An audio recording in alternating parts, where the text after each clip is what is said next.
Hey, Jonathan Hetterly here from Psych Cinema and the Shrink Tank podcast. Today I'm going to be tackling the newest Spider-Man film, Spider-Man Far From Home, starring Tom Holland and Zendaya.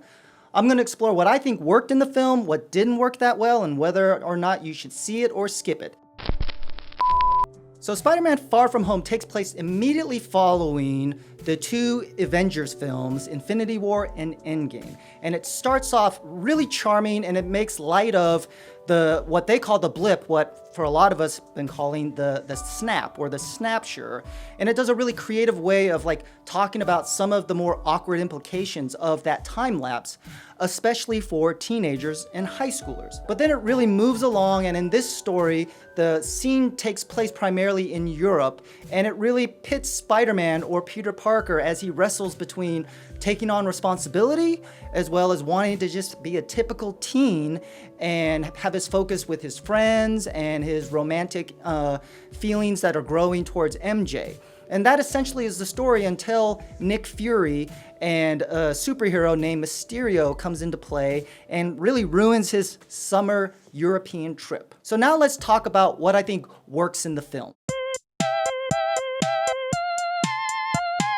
First of all, the casting is spot on. Marvel and Kevin Feige, they've really done a great job of embodying these characters with the casting, especially with this Spider-Man version. They all look like teenagers. They all look like they could be in high school, and that really anchors a lot of the storyline and the performances, because it can really be disarming when you see someone that clearly is in their 20s acting like a teenager. And so with this, kind of the awkwardness or sort of just the uncertainty and the insecurity that the characters play out, it feels very authentic and real, like you're watching real teenagers figure out how to tell someone that you like them, how to deal with obstacles or disappointment, or when they kind of get a little petty or whiny, it doesn't feel so off-putting. I also think that Jake Gyllenhaal as Mysterio works really well.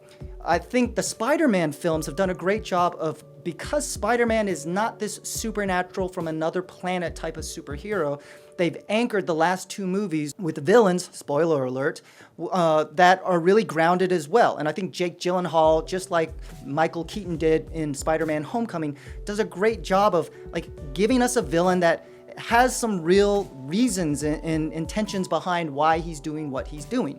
And Jake Gyllenhaal does come across very funny in a kind of weird sort of way. If you've seen him in Nightcrawler or if you've seen him in Okja, you can see sort of that larger life kind of playful side of Jake Gyllenhaal, and he's a great actor and he really shines through here. But really the movie belongs to Tom Holland and Zendaya, and their chemistry as their romantic relationship continues to evolve and grow. It really feels like these two people are really meant to be together, and that makes the tension between being Spider-Man or Peter Parker that much more palatable. But let me tell you about maybe some of the things that I don't think worked as well. Now, I know I said that the transition and addressing the snap and the events of Avengers Endgame, they do a pretty humorous job, but this is also a little bit of an awkward palate cleanser coming immediately following such heavy, epic films like Avengers, Infinity War, and Endgame.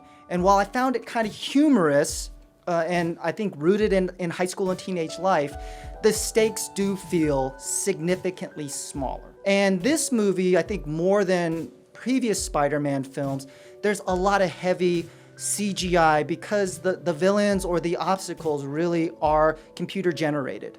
Whether it be Mysterio, whether it be in the third act with some of the technology, the Tony Stark technology that has fallen into the wrong hands, we just sort of see Spider-Man kind of weightless in a lot of ways, battling computer-generated, weapons and things of that nature. And that anytime there's just heavy CGI, it starts to feel weightless. It starts to feel, in some ways, like the stakes aren't that real. Versus, a lot of the Avengers films or even Captain America, you see this hand-to-hand combat. And on the one hand, you'd say, why would Thor, with all of his powers, resort to just physical combat and fights, but it makes it very physical. It makes it very palatable. And for Spider-Man just to shoot his webs and swing around over time, it just starts to feel a little weightless to me. The other thing that I start to wonder about is with the Spider-Man films, where are they going to take this? Even though I like Jake Gyllenhaal's performance of Mysterio, even though I liked Michael Keaton's Vulture,